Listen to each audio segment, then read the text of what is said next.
selamat siang Bapak, Ibu, dan rekan-rekan. Terima kasih sudah meluangkan waktunya untuk hadir dalam acara siang hari ini. Dan seperti yang Bapak Ibu lihat di layar monitor Bapak Ibu masing-masing, kali ini di dalam acara spesial talk show bersama Dulux, kita akan membahas Human Centric as a New Insight in Design. Dan acara ini merupakan acara lanjutan dari Dulux Color of the Year 2022 beberapa waktu lalu. Dan seperti yang Bapak Ibu lihat di layar monitor Bapak Ibu masing-masing, di sini kita sudah kehadiran para tamu kita, para narasumber kita, dengan Stephanie Kerneveld dari Global Marketing Manager AkzoNobel Decorative Paint. Kemudian ada Bapak Budiman Hendro Purnomo dari Duta Cermat Mandiri.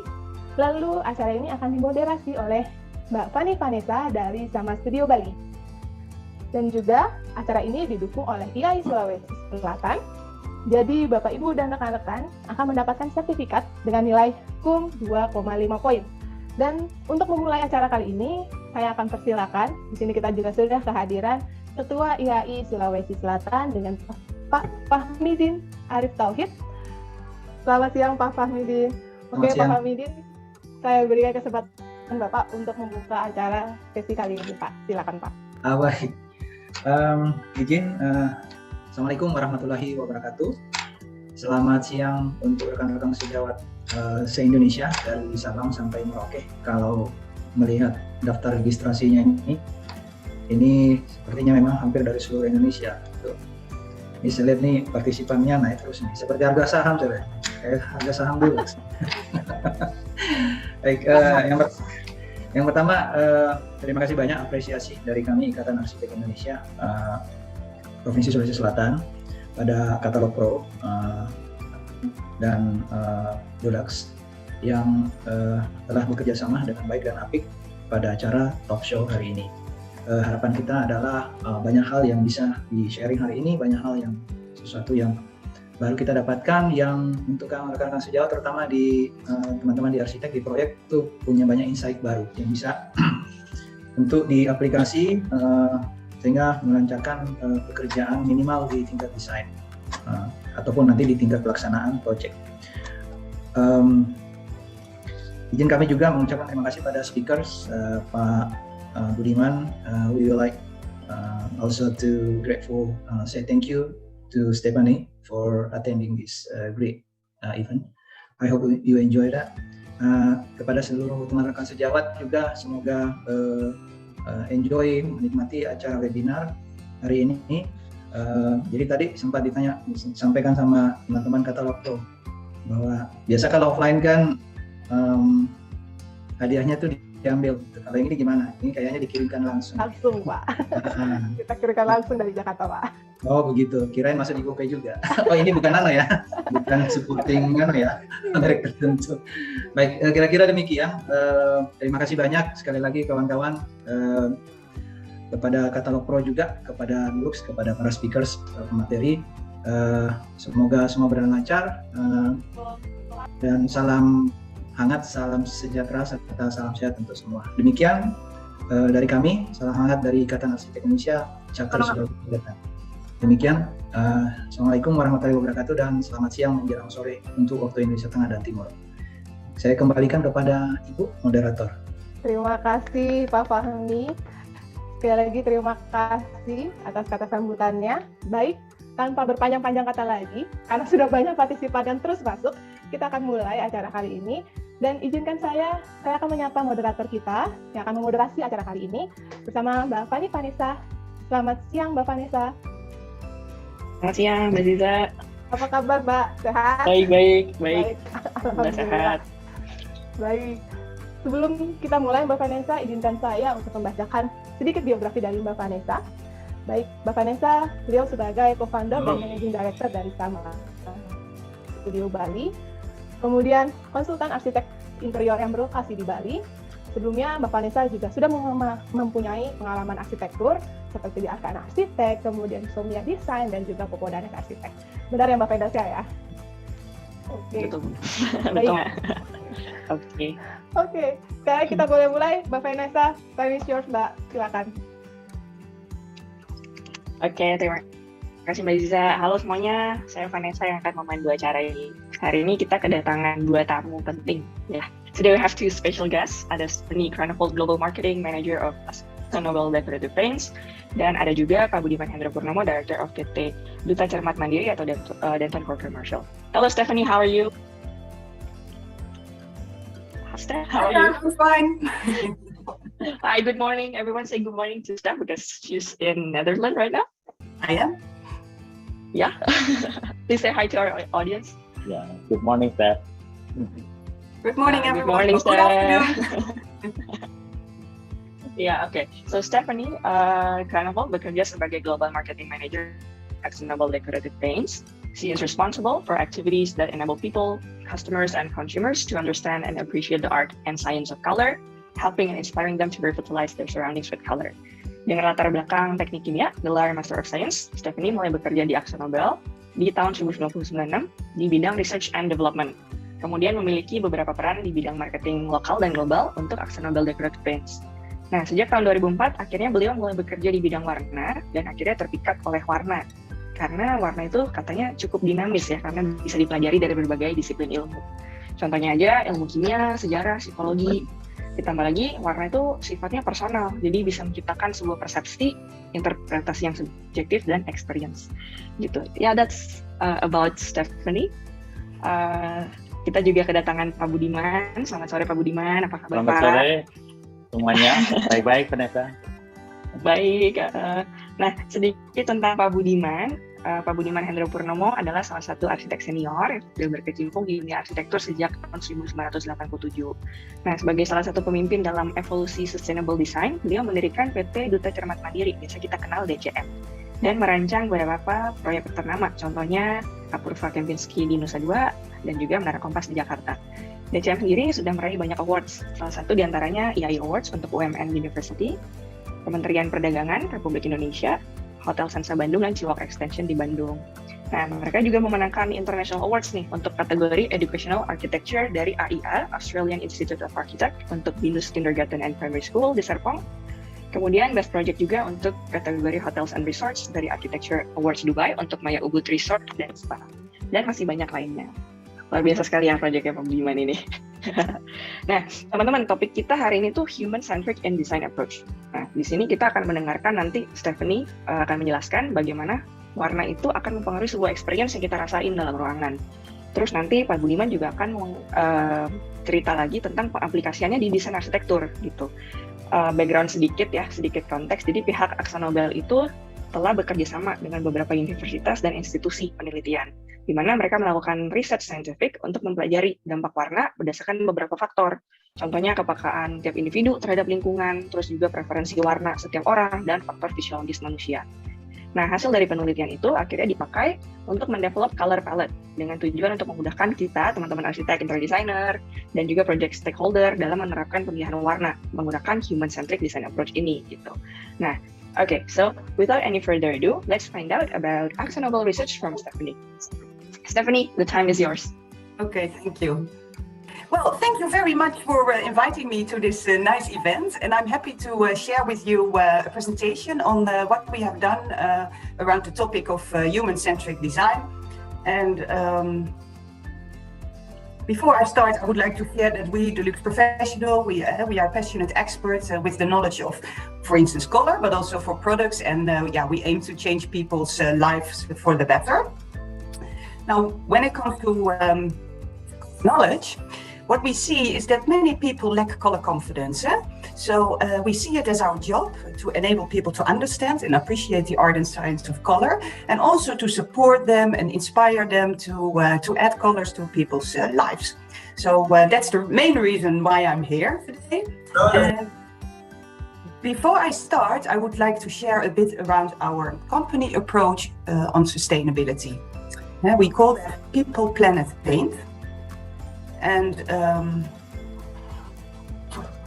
my mouse is gone now. Wait a minute. So our company AkzoNobel offers paints and coatings, and actually we cover everything what you can think about, from buildings to houses, also your mobile phones. We have coats and paintings for boats, for planes, for cars. And here you see an overview of all the brands that are part of the AkzoNobel family.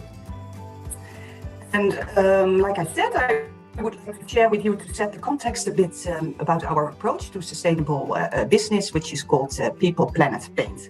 And what we strive is to lead our industry by empowering people, reducing our impact on the planet, but also by innovating and creating sustainable solutions for our customers.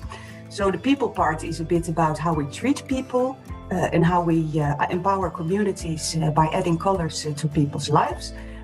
The planet part is about how we can minimize our environmental footprint, like reducing carbon and using less energy and less waste. And the paint pillar is how we really try to innovate and support our customers by creating sustainable paint solutions and to have an impact on the environment. So this is our company approach, and of course we also translate that into our product portfolio. Now if you look at Dulux Professional, we have quite a lot of sustainable solutions. For instance, the Weather Shield product range, which is a paint range that is for exterior use. And we have products like Weather Shield Flex, which is a high quality elastomeric paint with extreme durability to protect your walls. We have Dulux Professional Weather Shield Express, which is a paint that allows you to lose less layers, so you can protect walls in reduced time, less paint uses and less cost. The Dulux Weather Shield E1000 is a very high quality paint that is 100% water-based. And it also includes the Keep Cool technology, which means that you can save energy and that you can lower temperatures with up to 5 degrees Celsius.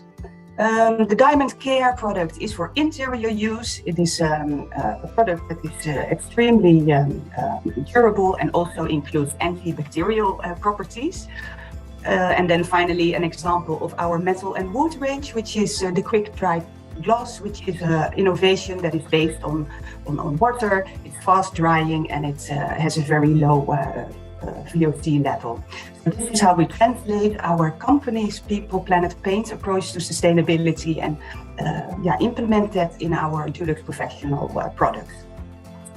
So, with our People, Planet, Paint approach to sustainability, we want to play a positive role in creating a brighter and more sustainable future, both for our planet and our communities. And our mission is to add colors to people's lives. Today I'm going to share with you the human-centric design approach that we have created. We believe in optimized building design that enables people to thrive. So what we have done with this concept is we have put the humans in the center of the color design solutions. And with humans, I mean users of buildings, the occupants of public buildings especially. And we want to improve their overall experience by making use of the right colors. So this human-centric design approach is focusing mainly on 3 sectors. The first one is color design for offices. Then we have a part on design for education, so for schools and for universities. And the final part is more focusing on color design for healthcare facilities. Now, to give you a flavor of our approach, human-centric approach, we will mainly look at one of those sectors because, we have a limited time, but the approach is similar for other sectors. So we will have a closer look at the education sector. And before we do that, we have to set the scene, because there's quite a lot of color design challenges. What we have seen in the past years is that there's a growing interest in creating a safe and effective learning environment. And at the same time, we also see that there's in many countries across the globe, there is issues around the education sector, which are related to the school staff. There's difficulties with motivation or the recruitment or the retention of the teachers. There's lots of discussions going on the performance of the students and school children. We see there's more concern around the topic of well-being. also around the safety and security of the school. The quality of education is something that we see often in the news. And then you also, of course, have topics around the whole image or the reputation of the school, what is a good school or being seen as a good school. And at the same time, we also notice that the budgets of those schools or universities are pretty limited. Now, if you look at optimal color design in a learning environment, like a school, then it is important to see it in perspective, because it is not alone color that plays the role, how people feel or how they behave in the environment. There's other environmental factors that play a role, and that includes, of course, light, and actually color is light that is reflected from a surface, so obviously that plays a big role. You have other factors like the temperature, the air quality, the flexibility of the space, the ownership, the complexity, and next to those physical elements, there's also something else that plays a role, how students feel in a school or university, and that is impact that parents have or the teacher. Those are more the human factors. That is one part of the color design story, which makes it a bit challenging. Another thing is that color is very dynamic. It changes upon the environmental factors, like things such as lighting, how much color is applied, what is the intensity of the color. So everyone reacts differently on the colors that surround them. And the reaction to color is very related to your own perception and your interpretation, which has to do with your age, your gender, your cultural background. So it is a very personal interpretation. What we also see is that if you look at a school, for instance, or a university, it is quite a complex building because you have different areas, and those areas ask for different solutions. And at the same time, we are dealing with different target groups. You have the students or the school children, you have the teachers, you have the parents who visit the school, and all those people have different needs. So our key question was, is color an essential part of an effective learning environment? We see that users of public buildings like school, they respond well on well-designed and comfortable environments. But what we also saw is that there's many different opinions about how color can really impact the occupants or the users of schools. So to be able to get some more clarity on that, we did color research. And the outcome of the scientific study, where we looked at the impact of color on primary school children, we used to create our color schemes and color proposals. So to share with you how this academic study looked like, we did a study together with the University of Sussex in the UK. And this university has a specific color group that is really looking into the impact of color on children. So we focused on, to what extent color can have an effect on the performance of the school children, because we wanted to have this scientific evidence. And that's why we did a series of academic experiments using standardized education-related tests. And at the same time, we also looked at how color impacted the emotions, so how the students felt and their color preference. In the research, 11 schools took part in the project, and it was different schools with different backgrounds, so in the different neighborhoods. And in the research, more than 450 children took part.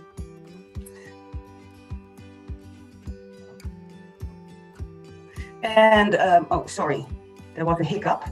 So what we have done, we have looked at 8 colors, and those colors we applied in a sort of booth, and we asked the children to do a couple of tests, and we looked at how the tests were done, how the performance was, and we compared it to the neutral color, which is gray.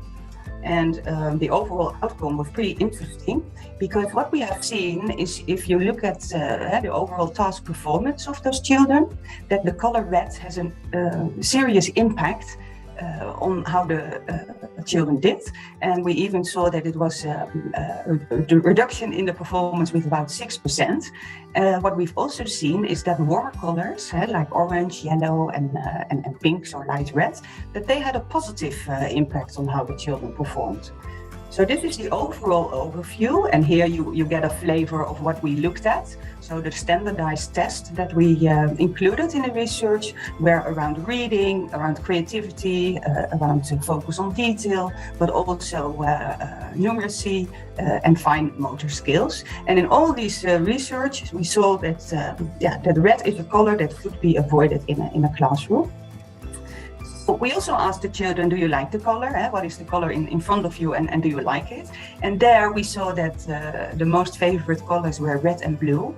And actually this is something that we already knew, because this is a common outcome of other studies. But it is good that we could confirm that in our research. What did we do next? We looked at the outcome of the scientific study, and we also asked the University of Sussex to give some input on credible sources to do some further studies. So we used that as well, which was like a desk study. Then we looked, of course, at the colors that induced happiness and that the children liked. And apart from that, there's also other reasons why you can apply color. It's not necessarily only linked to the scientific research, but also to functional reasons, or because of aesthetics, or trying to create an image of the building. So all those elements we used as input for color schemes for schools. So we have the knowledge, and our color design approach on public buildings is that we look at the different spaces, because the importance of the design objectives, they vary per space in this whole sector, and it also highly depends on what the users or the occupants need. So basically, you can identify 3 design objectives. First one is around human design objectives. So if you look at a school, you want to improve the overall experience of both the teachers and the students. You want to create a stimulating learning environment where they feel good, and that is impacting their motivation or their behavior. Another one, of course, is the functional design objective. So the functional factor is more about managing the space with colors, creating focal points, support orientation, improve navigation, or to add a personality to the space. And then the third factor or design objective is more around image building. So you can use color to emphasize the design. In a way, it is a visual reflection of your identity, and you can create a school that has a positive image and reputation. So keeping those design objectives in mind, we looked at the different spaces, because we've seen that those different spaces have different needs, different design and color design solutions. So good color design provides different color schemes that can be applied in the different spaces, and at the same time we also aimed to maintain a unified design for the whole building. Now, before I enter into the color schemes for the different spaces, I just would like to share with you the 3 main color key aspects that are important to understand. Color is based on 3 factors, and the first one is the hue. The hue is simply the color family, or is it a red or a blue or a yellow, to distinguish it from other colors. And it is best represented by a color circle that you are all familiar with. So that is the first key color aspect. Another important one that can be very helpful is the light reflection value. And the light reflection value tells you how light or dark a color is. It is expressed in percentage, to how much light is reflected from the surface. We use a scale that runs from 0 to 100%, and you can use the LRV level to change the perception of the volume of a space. So if you have a very light area or space, it is often perceived as being a bigger space. Then the final and third color aspect is the chroma level. The chroma tells you how intense a color is. Sometimes people call it saturation, and we use it in a scale going from 0 to 999. and you can play with the chroma level to create different perceptions on distances. High chroma colors have the tendency to look closer, whereas low chroma, gray off colors, they look further away. So this is something to keep in mind when you design spaces with colors. And now I would like to share the color schemes that we have proposed for the different areas. The first area is the corridors, so the circulation areas, the entrance, and what you would like to have is an open and welcoming space that also improves the navigation, that people can find their way. It should look good and attractive, and the purpose of the space is, of course, short-time usage. Because people don't stay there long. They walk through the corridors, and important aspects here are wayfinding. Now, looking at the colors, you see there's all colors of all families present in this color scheme, and we use clear and strong and lively colors, and that are really identifiable. To support the navigation in these areas. There's a couple of hints and tips that are included in this whole approach of human design. And one of them is that we propose to have at least an LRV level difference between critical surfaces of 30%. So that means that there should be at least this LRV level difference between the floor and the walls and the ceiling, and we want to do that because those areas should be easy to use for all people, even if they have a bit of visual deficiency. So the colors we see are light colors in combination with very strong high chroma accent colors. Another area that we have identified is a bigger one. It's the auditorium or assembly hall. It's a place that should be welcome and have a social, informal look and feel. The purpose is diverse. It's used for events where people come together. It's used for presentations or for plays. And as it is often a very big area, we propose to use darker colors because darker colors make a space look more intimate. Warmer colors also are good to use in this large scale area. And you also see that the amount of darker colors is higher in this color scheme compared to the previous one that I just shared. And next to color, also the furniture and the materials that you use have an impact on how the space is perceived. Then the key area of a school is, of course, the classrooms, the standard classrooms. And this has another purpose because, the children or the students need to learn. So it needs to be a very comfortable, calming place where people stay for a bit longer and where the focus is on concentration and on learning. So what you see in this color scheme is that we make use of very subdued colors. So warm colors with early tones, but also the cooler colors like bluish and greenish colors. And what we have seen from the research is that you should always avoid applying a bright red color in the classroom area because it is not good for the students. And like I said earlier, there's a couple of tips and tricks. What we also have seen is that if you put a contrasting color behind the board, the digi board or where the teacher is, that creates focus and attention for the students. And in general, we say, okay, it is good to apply colors, but don't do it too much. Not too many deep saturated or high chroma colors because that can create overstimulation. Another area is the art class or the creative classroom. This should be an open space where there is a lot of light, spacious.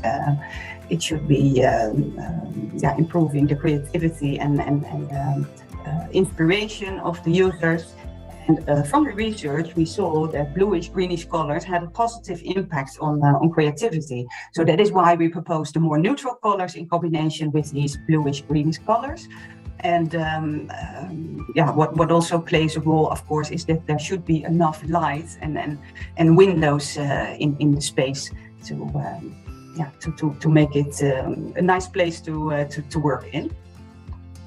Then the final example of a space, and that's often the forgotten one, and that is the space where the teachers are, where they take a bit of rest, so the staff rooms, where they can re-energize from a busy day. And the purpose is, of course, that they can socialize together, have a drink or coffee. And the colors that we have chosen for these spaces are the homely colors. So warm colors combined with nice materials like in the furniture. So it is mid-tone colors, not very bright, but very comfortable. So these were the color schemes that we propose. This is direction. It doesn't mean that you really need to use those colors, but it is more about the thinking behind that you know, okay, for these spaces, it is best to go into that color direction. And then, at the end, whatever project you are working on, and it doesn't even is limited to the education sector, but to any sector, it is important that you know who is using the building, that you keep that always in mind. Is it a patient? Is it a visitor? Is it a student? Or is it a co-worker? It is important to have that in mind, because that plays a vital role in the colors that you choose in the end. Then what we also propose is to design for all. That means inclusive design, and that you always take color or visual deficiency into consideration, meaning that you should always, in those areas where people navigate or need to find their way, that you use the LRV difference and people are able to see where they are going. And then the final hint that we give is that it always works if you involve the users of the buildings in your overall color design. It doesn't necessarily mean that you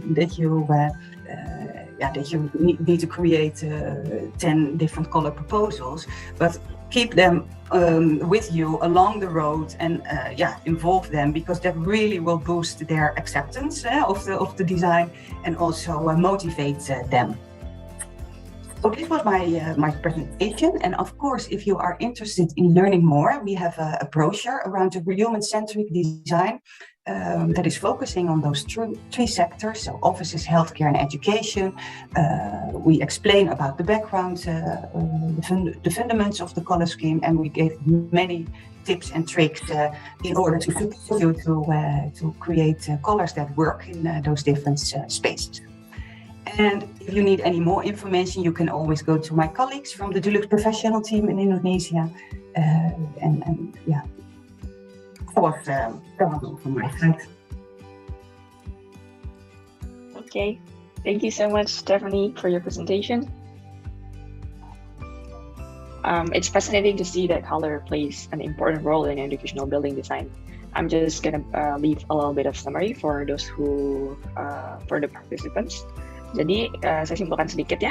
Kita lihat tadi ada beberapa faktor yang bisa mempengaruhi yang bisa dipengaruhi oleh warna. Jadi contohnya ada human factor yang mempengaruhi experience ruang.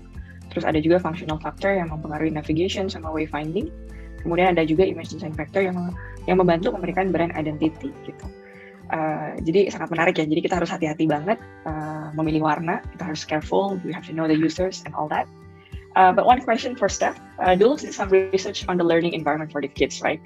But as far as we know, the education is, there are several stages in education, let's say elementary, high school, up until university. Do you think color will have a different approach depending on their stages, or what do you think? What's your take in that? Yeah, we needed to make choices in the research, so that's why we really focused on primary schools, but it's a very fair question to ask whether it also is applicable for higher education or university, etc. Actually, that is a question we also asked the university to have a look at that, so they supported us in supplying some other studies. And the striking fact is that there's many similarities, even though the preference of color might be a bit different. To give you an example, there's a test that has been done with the students. They needed to do a test, and then they changed the color of the background where they were doing the test from the table. And when it was red, the test scores were much lower. So that is the similar outcome that we have seen from our academic research. So yeah, what we say, you can use the color schemes for any education sector, but of course it is, like I explained earlier, it is a direction. It's not that you need to be strict and keep you to the specific colors. You have some freedom. It is a proposal, so we believe it is applicable for more. Okay, thank you for your answer. Untuk teman-teman juga yang punya pertanyaan, kami juga akan membuka sesi tanya jawab nanti. Jadi di mana kami akan memilih beberapa pertanyaan dari peserta. Jadi teman-teman boleh ya sekarang mengajukan pertanyaan melalui kolom chat. Nanti kita akan pilih pertanyaannya nanti setelah presentasi dari Pak Budiman gitu. Okay, now we're gonna go for the presentation from Pak Budiman. So after listening to what Steph has explained, now we are going to see and listen from Pak Budiman is the human-centric design approach is applicable as well in architecture. Apakah human-centric design approach ini banyak digunakan atau secara tidak sengaja sudah digunakan oleh Pak Budiman seperti itu. Jadi mungkin saya serahkan waktu dan tempatnya ke Pak Budiman. Silakan Pak Budiman. Terima kasih atas kesempatannya. It's good to be here. Selamat sore semua partisipan. Ini baru aja hujan keras di Jakarta. Mudah-mudahan di tempat lain tidak terlalu mengganggu connection dan lain sebagainya. Sore ini memang saya mau melihat bersama-sama apa yang telah kita kerjakan di Jakarta dan di provinces dengan gedung-gedung yang kita desain, karena ada sedikit kemiripan ternyata dari apa yang dihasilkan oleh Stephanie dan University of Sussex dari research-nya, bahwa warna-warna tertentu yang lighter, yang yellow, yang pink dan lain sebagainya itu cukup memiliki positif impact terhadap terutama gedung-gedung interior untuk educational building. Kita juga memakai warna di luar bangunan juga sebagai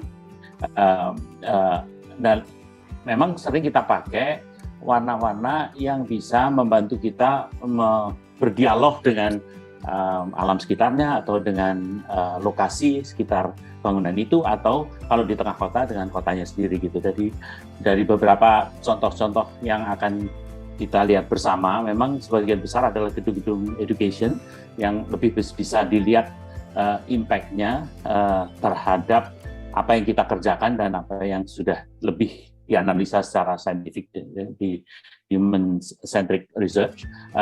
Tapi juga ada beberapa yang memang lebih penting untuk branding, seperti untuk hotel dan lain sebagainya. Jadi bukan nanti bangunannya juga ada bangunan-bangunan di luar bangunan educational. Kami di Denton Commercial atau DCM memang lebih cukup suka dengan warna kuning sebenarnya. Bisa di roll saja, karena menurut kami warna kuning ini adalah dari segi hue yang tadi disebut golongan warna, adalah warna yang cukup juga disukai orang, anak-anak muda maupun orang dewasa. Dan bagi kami memudahkan karena mulai dari hijau sampai merah itu cocok dengan warna kuning ini sendiri. Next. Bisa terus di... Sorry, maaf. Bisa dilanjutkan?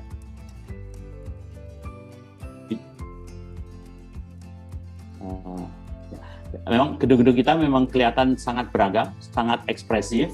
Dalam untuk kota, memang gedung-gedung ini lebih, karena ini kota di tropis, kita banyak memakai warna-warna yang putih, light blue, dan light gray dan lain sebagainya. Karena memang untuk gedung-gedung, pemikiran saya itu harus berpikir lebih hati-hati daripada di interiornya.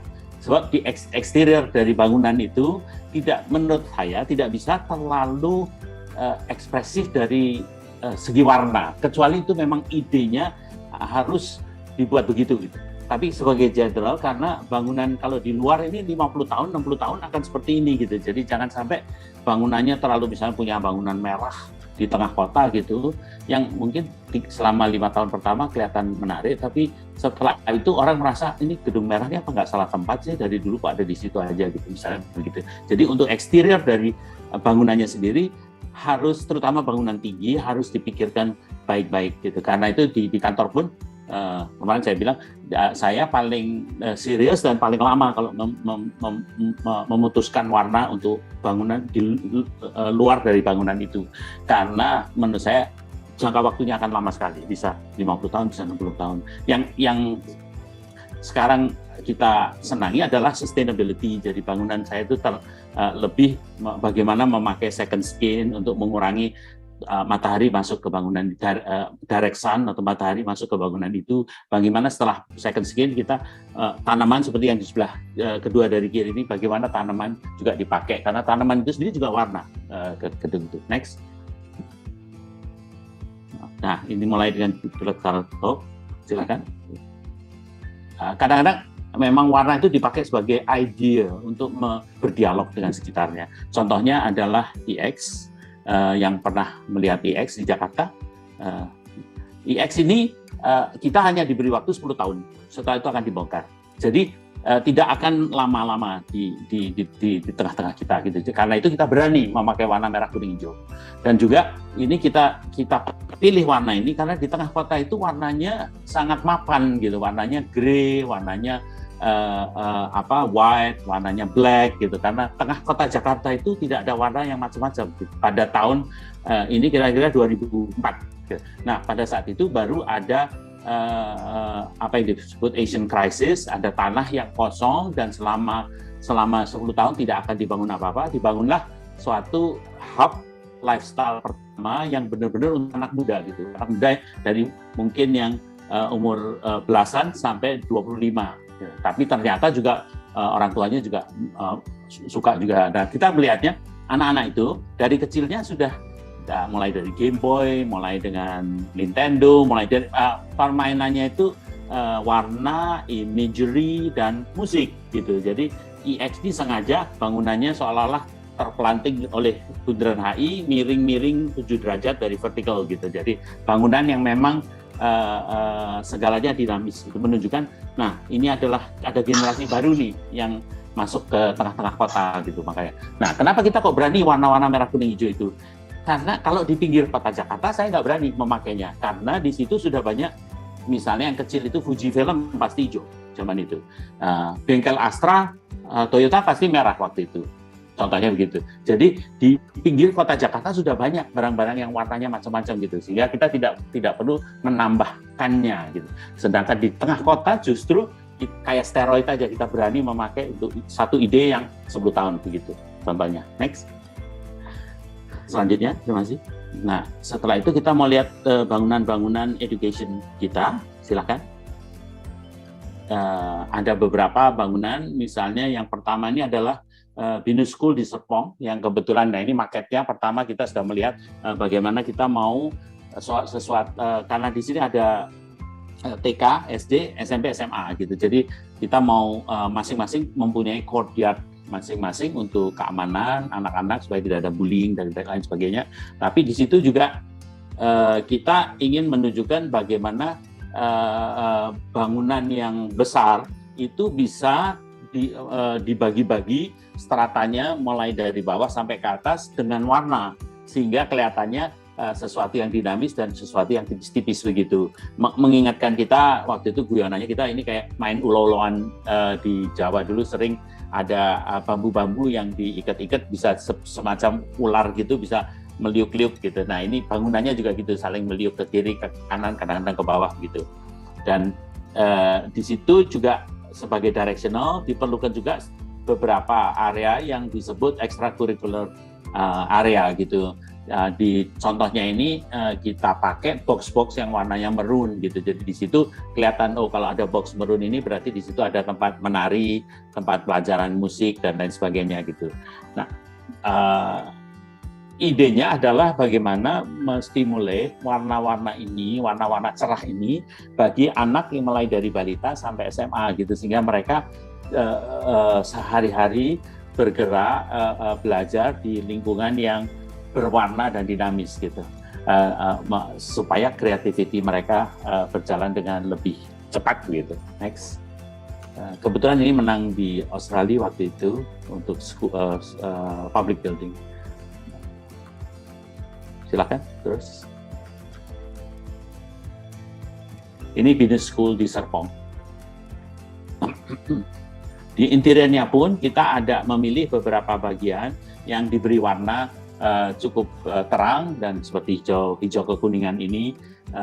Meja-mejanya juga diberi warna ini untuk SD-nya, TK dan SD.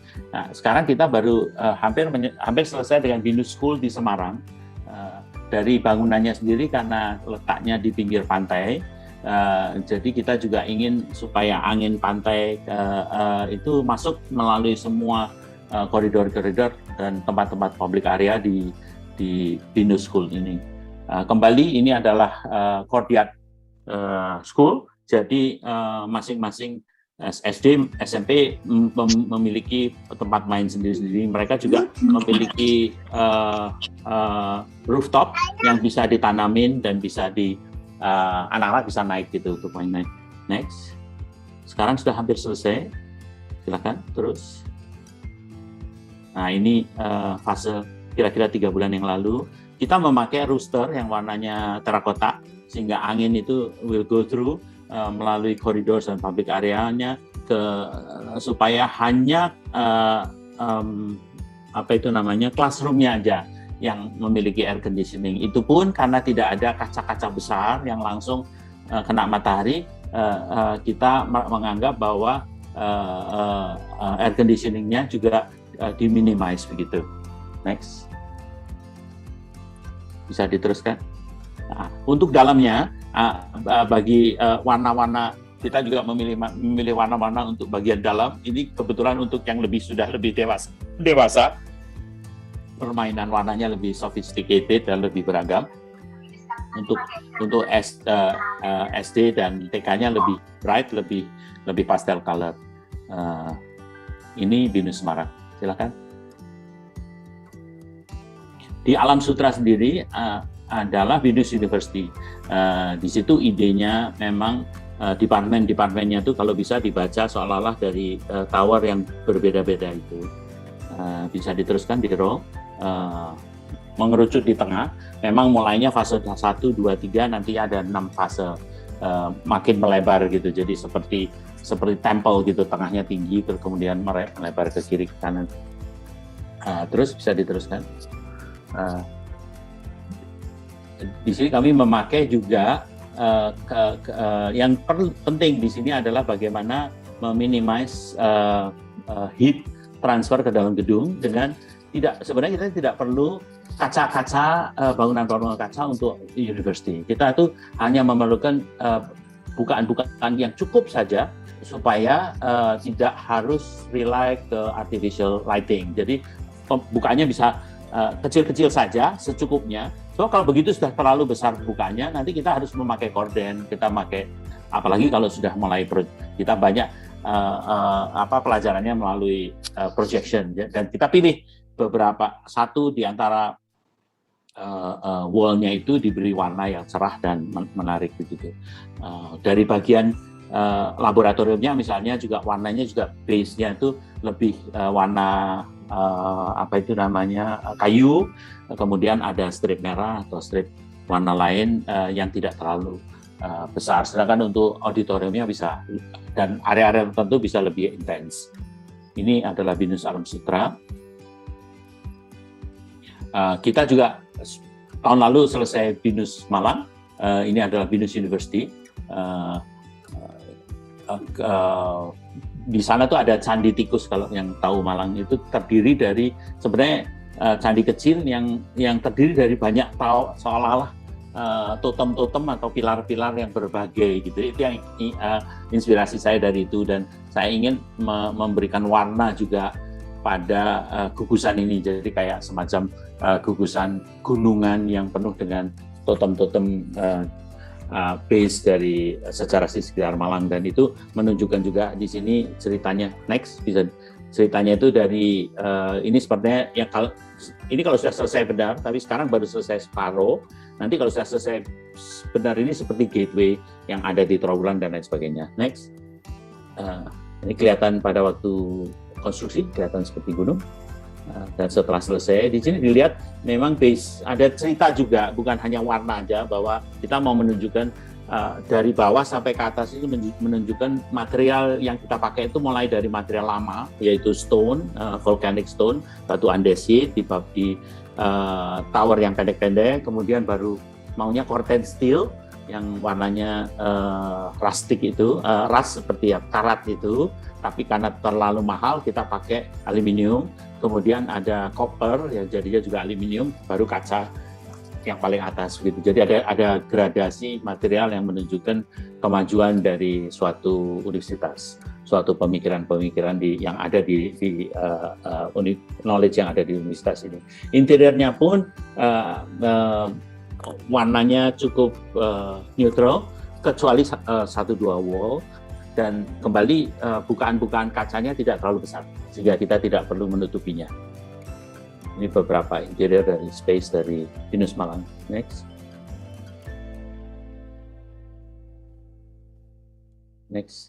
Nah, UI agak lain karena UI ini kita memenangkan sayembara. Next.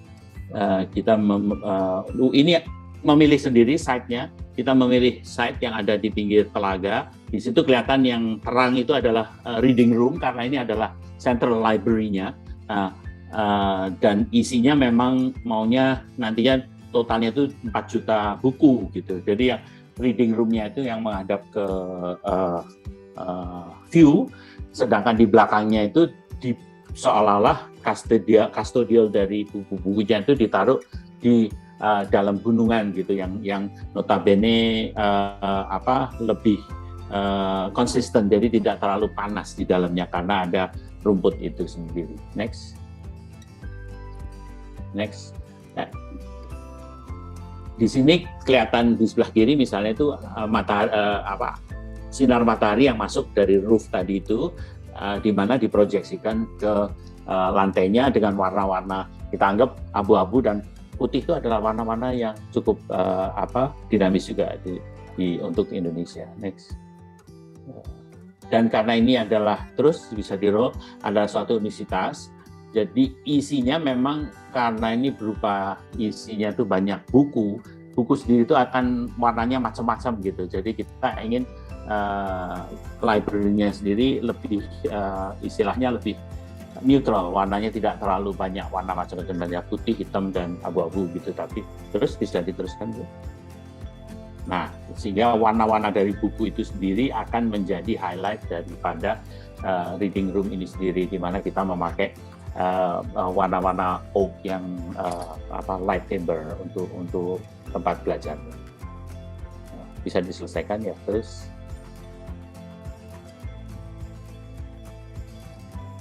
ini adalah UI. Kemudian the next one adalah UMN. Kampus UMN ini memenangkan YAI Award maupun Energy Award di Asia karena memang bangunannya adalah double skin. Silakan.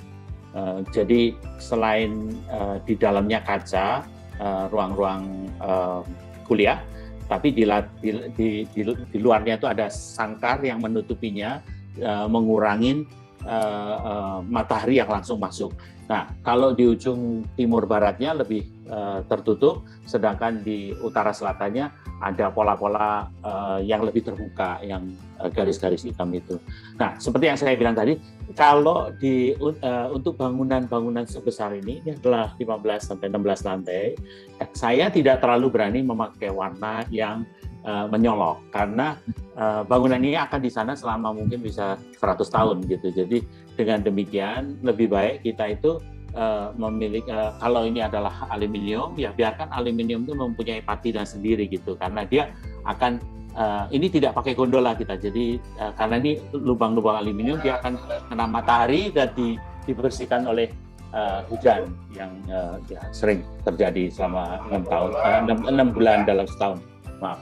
Di sini juga kelihatan secara master plan, di bawahnya itu ada gunungan rumput hijau, di bawahnya ada parkiran, di mana parkiran itu mendapat horizontal wind dari bawah, kemudian naik melalui chimney-chimney yang gambar kecil di bawah itu ke roof-nya. Next.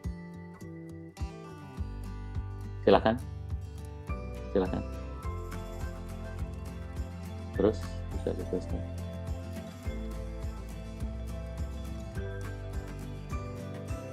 Jadi kalau dilihat kembali ruangan-ruangan nanti bisa dilihat ruangan di mana ada ruangan terbuka untuk anak-anak belajar dan di bawahnya lagi ada ruangan parkiran. Itu akan memiliki tanaman-tanaman dan angin itu akan melewat di bawah melalui gym itu naik ke atas gitu anginnya. Sedangkan ini adalah ruangan-ruangan publik area untuk anak-anak belajar di dalam bangunan itu. Sehingga sedangkan yang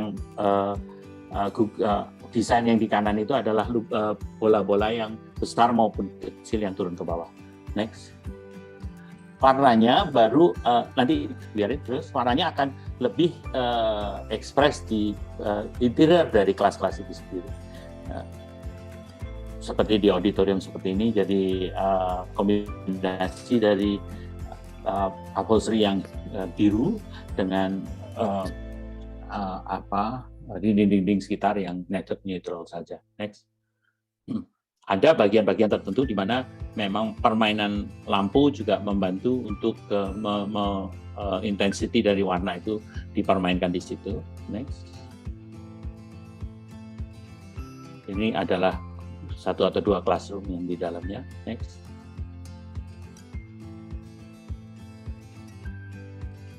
Di bawah second skin itu memang ada di paling atas itu ada garden di mana mereka bisa menikmati break, makan siang dan lain sebagainya. Next. Nah, kalau di Indonesia memang ada kenyataan di mana warna-warna itu misalnya pakaian-pakaian kita, batik kita itu diambil warnanya itu dari soka, dari natural plants, sehingga warna-warna kita itu cenderung gelap. Apakah itu coklat, apakah itu indigo, apakah itu biru, tapi warnanya itu warna-warna gelap karena didapatnya dari alam kita gitu. Sedangkan baru setelah warna-warna yang lebih didapat dari zat-zat kimia, mulailah ada warna-warna yang lebih cerah, mulai ada batik Pekalongan misalnya dan lain sebagainya. Itu datangnya agak lain. Nah, kadang-kadang sebagai arsitek kita tuh ingin misalnya kita bangun hotel di Bajo, kita tuh ingin mencari warna-warna dari daerah itu untuk dimasukkan ke hotel kita. Ini adalah salah satu hasil dari itu misalnya. Saya sebut ini cultural sustainability. Satu resort di Waijiju di Bajo, silakan. Di mana di situ memang di desa-desa kayak Burusima dan lain sebagainya ada totem-totem batu seperti ini. Selain itu, next seperti di Wairebo dan lain sebagainya, ini di Gurusima adalah ada totem-totem yang seperti ini, warnanya gelap. Next. Nah, sedangkan misalnya yang sebelah kiri ini rekan-rekan yang berkunjung ke Wairebo, ya memang di situ kainnya hitam karena dye-nya pusat pewarnanya juga gelap. Tapi di situ ada benang-benang yang memang diatur pattern-nya itu vertikal gitu, warnanya macam-macam bagus gitu. Nah, ini cultural seperti ini yang ingin kita ambil dan kita lestarikan di gedung kita. Next. Jadi jadilah gedung kita ini ada totem-totem yang seperti tadi itu totem di Gurusima itu, tapi ada warna-warna yang mengikuti tenun ikat yang vertikal itu ada warna-warna yang ke bawah gitu, merah kuning hijau. Next. Nah, bangunannya yang di kiri itu hotelnya. Next. Nah, seperti ini. Jadi nanti ada totem-totem yang naik ke atas seperti ini dari kayu dan ada warna-warna cat-cat warna juga di situ. Next. Dilihat ini setelah ini gambar kita yang terakhir, jadi mulai kelihatan totem-totem itu lebih transparan, nantinya juga beberapa elemennya juga berwarna macam-macam. Kemudian ada tanaman juga yang hidup di dalam totem itu sendiri. Ini dari atas. Jadi kalau dari atas, dari jalan di atas itu seperti kelihatannya hanya 1 lantai aja. Cuma tadi kita kalau lihat dari laut itu memang ada 6-7 lantai. Next. Nah, ini kelihatan dari kalau kita dari laut. Ini tidak jauh dari Ayana nanti di situ. Jadi kamarnya sendiri itu hanya bidang-bidang kaca aja. Di situ ada totem-totem yang di mana warna akan bermain di situ. Next. Alila Solo juga salah satu hotel yang seperti itu. Jadi kita ingin mendapat essence-nya dari Solo itu seperti apa sih gitu. Jadi interior kita itu semua dikerjakan oleh artisan dari Solo. Next. Bangunannya sendiri seperti totem-totem juga gitu, yang tidak beraturan lubang-lubangnya. Next. Silakan. Nah, kalau mulai dekat, mulai kelihatan kacanya sendiri juga ada pola-pola batik dan lain sebagainya. Lampu-lampu yang kecil-kecil itu juga polanya batik semuanya. Next. Kita di dalamnya mendesain satu selendang raksasa gitu yang panjangnya 50 meter, meliuk-liuk. Nah, itu terdiri dari warna-warna dalam hal ini merah putih dan silver karena dibuatnya dari kentengan aluminium. Next. Nah, jadinya seperti ini. Perwayangan, cerita mengenai wayang dikerjakan oleh artisan Solo sendiri gitu. Ini adalah painting sebenarnya dari kanvas yang ditempelkan ke aluminium. Next. Nah, ini satu-satunya yang menjadi dominasi dari lobby itu sendiri. Jadi memang di 50 meter dan dia meliuk-liuk sampai menjadi backdrop dari reception itu sendiri. Jadi perlu sekali dari interior ini warna itu bisa mendominasi space yang sebesar ini misalnya gitu, tanpa harus harus tetap elegan gitu di satu sisi. Next. Silakan. Kamarnya pun juga begitu. Jadi backdropnya itu tetap wayang. Dalam hal ini beberapa layer gitu yang didesain di kantor kita sendiri, computerized. Next. Jadi warnanya tetap monokromatik, bahwa ini tetap bisa dibilang hotel bintang 5 memang betul-betul hanya ada warna kayu, warna off-white, warna putih, dan backdropnya itu putih sama listnya itu lebih warna aluminium yang anodized gitu. Oxidized, bukan anodized. Next. Beberapa spesies di Alila Solo. Ya, begitulah Alila Solo. Kadang-kadang memang color ini dipakai oleh owner dan hotel operator dan untuk hotel brandingnya. Jadi ada branding bintang 3, ada branding bintang 5 begitu. Contohnya ada 2 hotel yang terakhir ini yang akan dibicarakan. Satu adalah Harris Vertu. Harris itu ada Harris yang bintang 4 yang memang diketahui warna Harris itu adalah orange gitu. Jadi kelihatan nih. Next. Sedangkan ini mau Harris yang bintang 5. Jadi gedungnya sendiri dari jauh sudah kelihatan ada box-box yang warnanya orange gitu. Jadi satu tuh yang menusuk dari bawah dari depan ke belakang, yang satunya lagi dari arah utara ke arah Monas di situ. Jadi ada box 2 sticks yang go through bangunannya sendiri. Bangunannya sendiri yang depan ini adalah Harris, yang belakang itu adalah Hotel Yellow. Jadi 2 hotel yang dijadikan satu dengan lubang di tengahnya gitu, kurang lebih itu. Silakan. Nah, ini kalau siang hari. Sedangkan pattern-nya, ini yang saya sebut.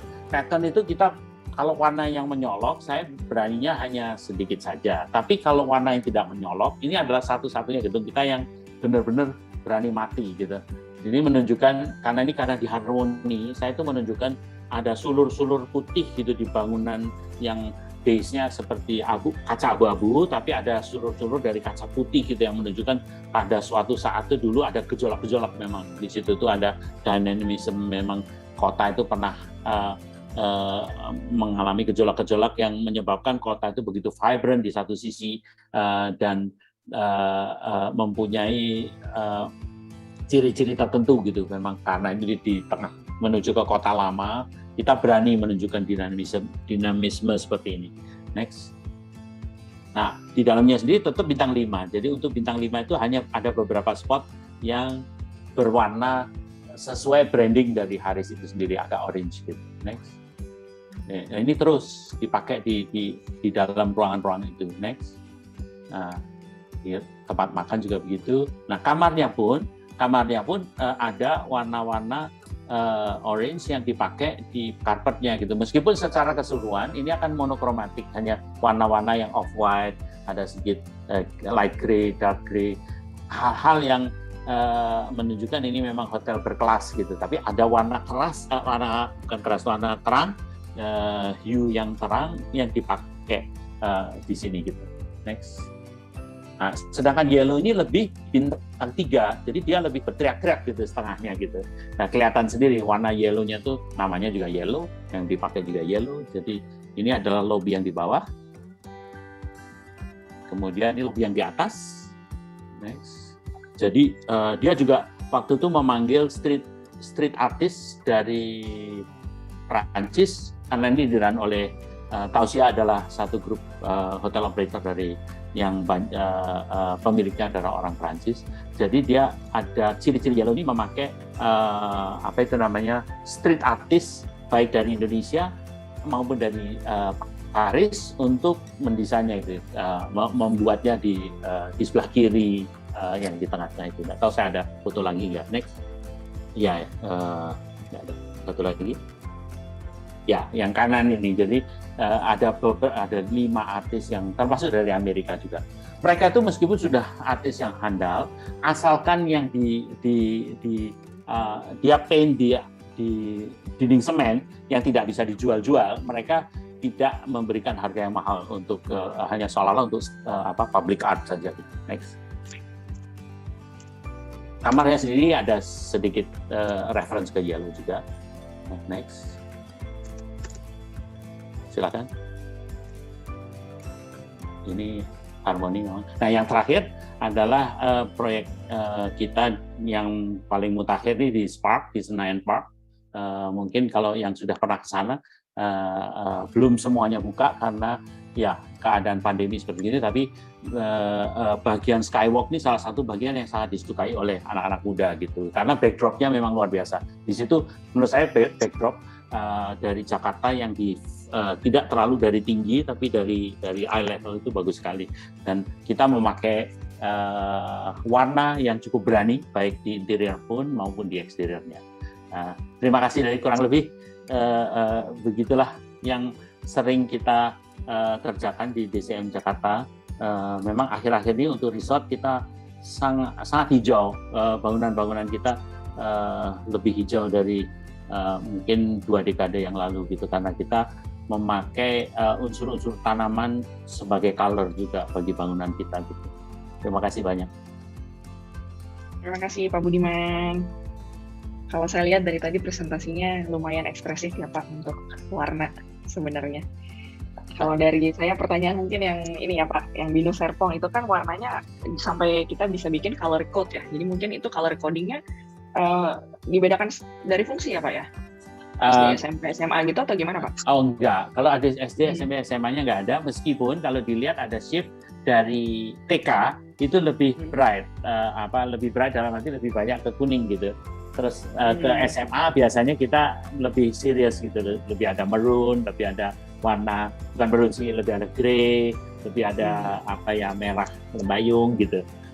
Jadi kalau yang anak-anak lebih yang light yellow gitu, lebih bright gitu, lebih berani bright, sebab kita anggap anak kecil itu memang mesti di stimulan lebih lebih keras karena dia harus lebih berani pada waktu dia masih balita gitu. Kalau sudah dia agak gedean itu sudah agak malu-malu, pakaiannya juga nggak merah kuning hijau lagi gitu. Jadi kalau masih kecil masih primary colors gitu ya Pak ya? Betul. Okay. Ya, lebih primary, lebih gitu. Kalau misalnya karena mereka gambarnya dengan krayon kan juga masih benar-benar primary color itu, dan mereka suka untuk nempelin di gedung-gedung yang seperti itu gitu. Mereka merasa nggak apa-apa sih gedungnya udah norak ya, ini saya tambahin aja biar lebih norak gitu. Oke. Justru lebih menunjang kreativitas berarti ya Pak ya? Iya sebenarnya sih. Oke. Untuk pemilihan warnanya sendiri Pak, apakah ada alasan di balik itu? Apakah ada riset di balik itu atau gimana Pak? Kalau kita tuh karena DCM ini sebagai satu saya ngeliat DCM di Melbourne, di DCM di London tuh satu family of people yang suka pakai pakaian hitam-hitam gitu. Dari dulu kita tuh seneng yellow, makanya kalau kita milih di kantor misalnya, kita tuh bilang ini biar yang DCM yellow aja. Jadi ada di Melbourne tuh ada DCM yellow. Jadi itu dari Pantone-nya itu yang Pantone nomor berapa itu. Jadi itu ada base material yang itu. Setelah itu biasanya karena saya tadi bilang itu research-nya itu bahwa menurut kita yellow itu paling gampang untuk diikutin gitu.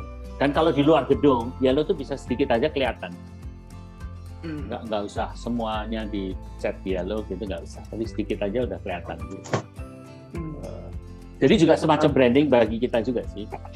Iya. Tadi presentasinya juga semuanya kuning-kuning apa ya? Iya. Udah karakter berarti. Iya. Gitu. Oke, mungkin sedikit pertanyaan nih Pak. Kan tadi kita udah dengerin juga presentasi dari Stephanie. Kalau Bapak nih ngelihat presentasi Stephanie, Bapak pikirannya apa? Oh, ternyata saya udah bikin human centric design ya secara nggak sadar ya gitu. Atau gimana Pak? Dengar research dari mereka. Bener sih, saya kan apa yang saya dengar dari Stephanie itu kelihatan kok memang secara nggak langsung itu kita nggak lari terlalu jauh juga sih dari apa yang meskipun research-nya di belahan bumi utara ya, sehingga warnanya lebih cerah dan lain sebagainya gitu. Tapi memang di gedung-gedung di kota, gedung-gedung tinggi kita itu, kalau saya bilang di luar itu masih banyak gedung-gedung yang warnanya tuh silver, black gitu. Jadi warnanya itu lebih sober, kalau dibilang warna apa ya, warna yang lebih serius gitu. Karena monokromatik gitu ya Pak. Dan tergantung materialnya, kebanyakan kan memang materialnya itu kan kaca ya, dan kaca kan clear. Tapi kalau dari jauh kan, kalau kaca itu tergantung awannya biru pasti biru dia gitu. Nah, terus metal, terus anodized metal. Jadi memang ada warnanya itu yang silver, black, grey gitu. Agak serius. Agak serius. Kalau kecuali di resort, kecuali di resort. Iya. Kalau di DCM kayaknya baru lebih ekspresif ya Pak. Lebih main warna segala macam. So Stephanie, I was asking Pak Budiman about what he thinks about your presentation. So now I'm asking your opinion about Pak Budiman. Do you think you saw some projects that you feel like, oh, I think he applied that color correctly or something like that? What pops up in mind? Okay, well, let me first explain that there's no wrong or right choice when it comes to colors. So if you select colors, you can have some theory as input, but it is also about the feeling, that you have the gut feeling of applying colors. What I have seen, I need to take some water, sorry.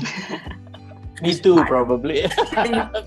Everyone was like intense. Yeah, actually, if you look at the colors that are proposed in the designs that Budiman presented, I see lots of clear choices, which makes sense. In the beginning, there was this, let me check, it was the Venus School Serpong. Serpong, yeah. Serpong, where you applied contrasting colors on the outside of the building, which were split complementary, as to say. So you have the yellow combined with purplish colors. Yeah. And yeah, that makes sense. That is one of the key color harmonies that are familiar to all of us. And in the building, you really looked at some stimulating colors in overall white space, which is exactly what we also propose in classrooms or in rooms where students learn. So I saw some accent colors. You didn't apply the color red, which I'm very happy with. I saw some blue. I saw lots of yellow. Yeah. And as we have seen, yellow is one of the colors that has the tendency to promote learning. So that is good. There is some stimulation. What is also interesting to see is that we have similarities in why you apply the colors. So it's not only because of the human objective, but also the functionality and the aesthetics. And the aesthetics and functionality, they pop up not only in the color use, but also in the materials that you use in your design. So it is like materialized colors, you could almost say. And if you look at us human beings, we are surrounded by several skins. First, our own skin. Yeah. Then we have the clothing that we wear. Yeah. Then you have the interior space that surrounds you. And then you have the exterior. And in all those layers, I think they influence each other. Like you shared this story about cultural patterns of Indonesia that were translated into the interior design. So that is very interesting. And all those layers also give you, give some identity or image. And color is always a key role that plays there. And it doesn't matter if it is the color in the paint or in the material. But it was interesting to see that you talked about those layers. That's what I took as one of the key points as well. I was just sometimes people who use a lot of colors in buildings or interiors. My question to you: why do quite often they wear black? They don't wear colorful clothes. You are wearing black. I'm wearing black. Most architects are wearing black. Why do you think? Yeah, I don't know. I think it makes you look thin. That's I don't know. probably true. It is a neutral color, an achromatic color. But yeah, if you look at other examples, well, let me put it this way. In Asia, when people get married, the lady often wears the color red, right? Yeah, that is for a purpose. No, I don't think so. White, yes. White, okay, white. But you also see, well, let me take China as example, then the color is red because it has a meaning, it has association, it's a lucky color. So in that occasion, you wear that color. And we wear the colors that we like. It doesn't mean that it is our most preferred color, because that is something else. That's the color that you feel most at ease with. And you cannot see it now, but green is my favorite. So my space is, or at home is often greenish. Green, yes. But what you see in the colors that happens in fashion, they get translated into the colors that are used in trend colors for interior design.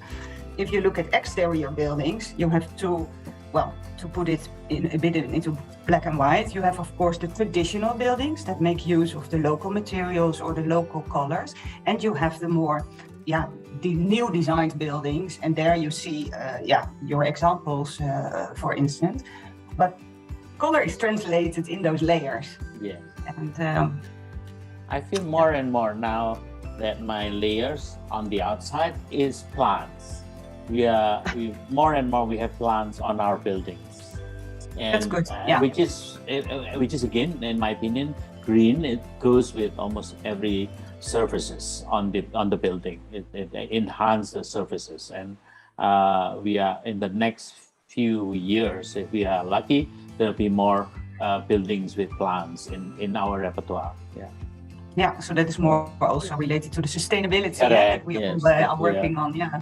Correct. Yes, and it makes sense for Indonesia because it just shaded the building quite a lot. 90% of our energy is for air conditioning. No longer lighting because of the LED. Now it's for resort.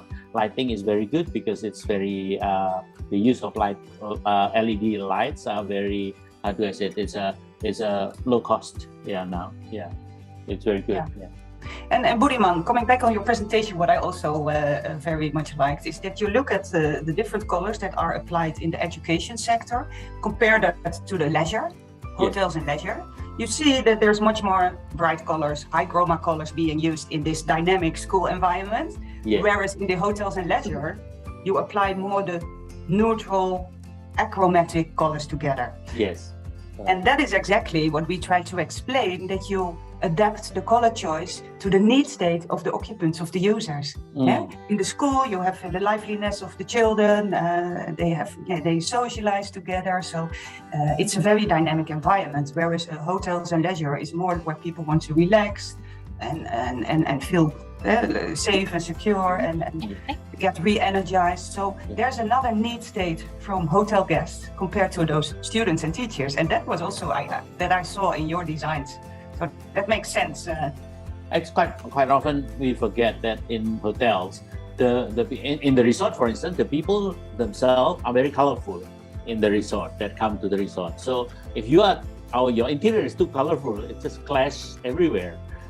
On the other hand, if you are in Jakarta, for instance, where you work and it takes an hour in traffic jams to get back to your hotel, you need a calming, almost like a non-colorful room to just relax for an hour before you do something else. So it's pretty much it's human how human uses space actually, and you try to understand what they need, what they need best, we think. But and that is exactly human design, right? That's right. You put that it you look human at that you look at the users.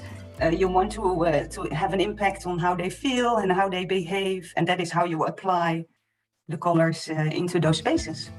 Correct. Yeah. Precisely. Okay.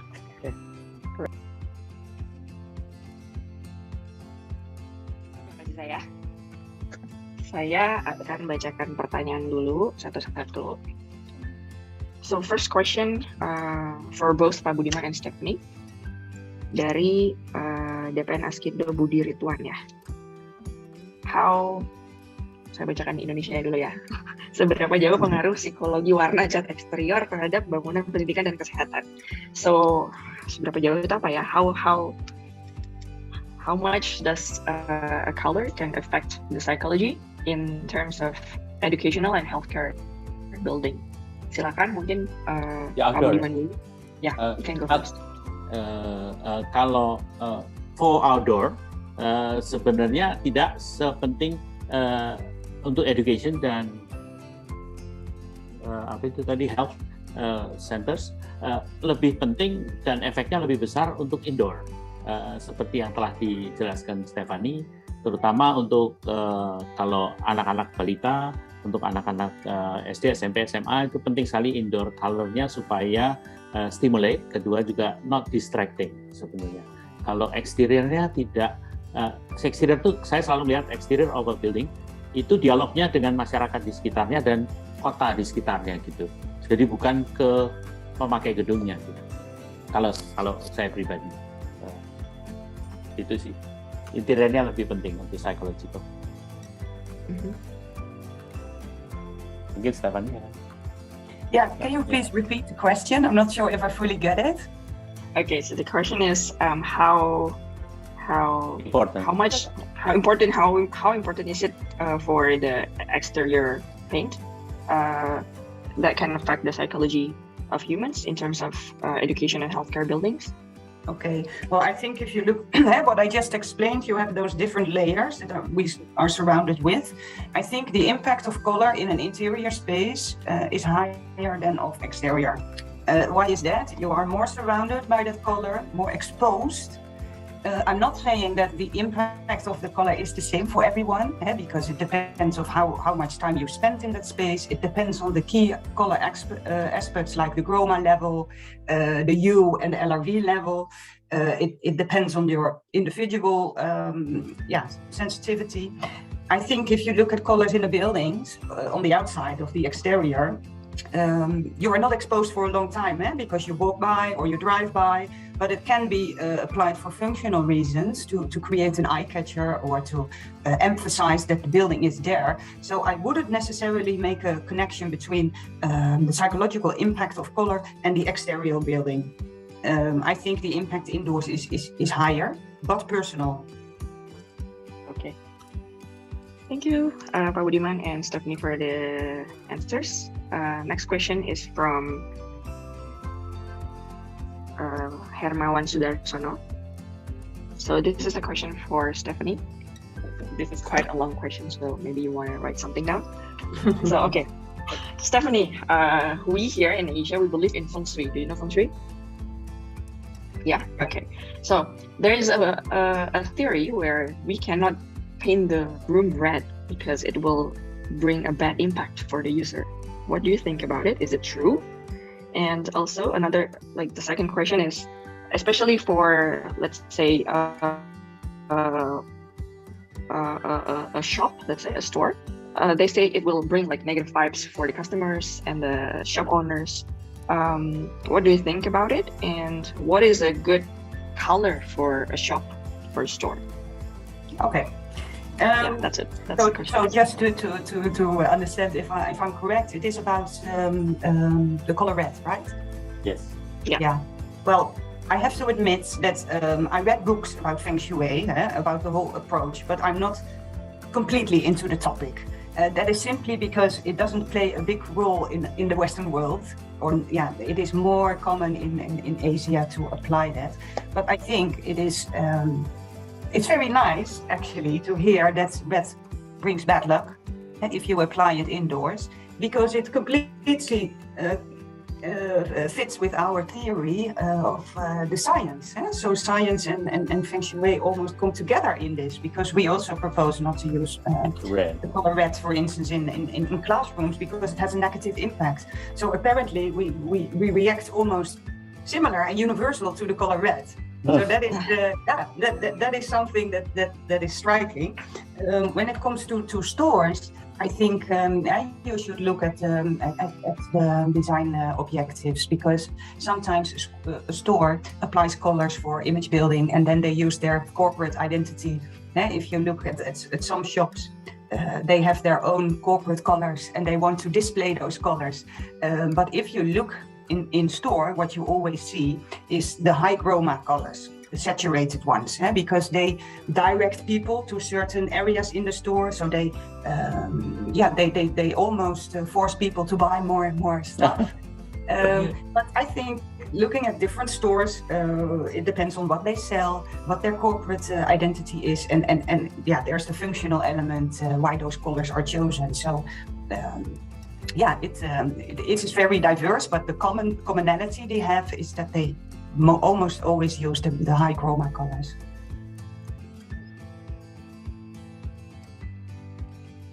Sampaikan di Katalog Pro kita sudah membuatkan sebuah wadah digital untuk teman-teman atau Bapak Ibu mencari atau ingin mendapatkan info-info terbaru mengenai produk-produk material building, dan kita sudah mengklasifikasikan menjadi 3 pekerjaan. Jadi ada produk arsitek interior, sipil, dan MEP. Jadi misalnya teman-teman ingin mencari produk cat gitu ya, kita tinggal masuk ke kategori arsitek interior, kita masuk ke subkategori cat di sini, dan di sini kita bisa melihat nih berbagai macam brand-brand cat yang sudah bergabung. Dan misalnya kita tarik untuk masuk ke mengetahui detail mengenai Dulux, kita tinggal ketik Dulux di sini. Dan kita bisa melihat di sini Dulux itu kantornya di mana sih, ada pabriknya di mana, dan yang terpenting adalah di setiap halaman brand seperti Dulux kita bisa mengetahui PIC-nya. Jadi nggak hanya cuma ada nomor telepon, tapi Bapak Ibu juga bisa langsung berhubungan langsung kepada PIC dari brand tersebut.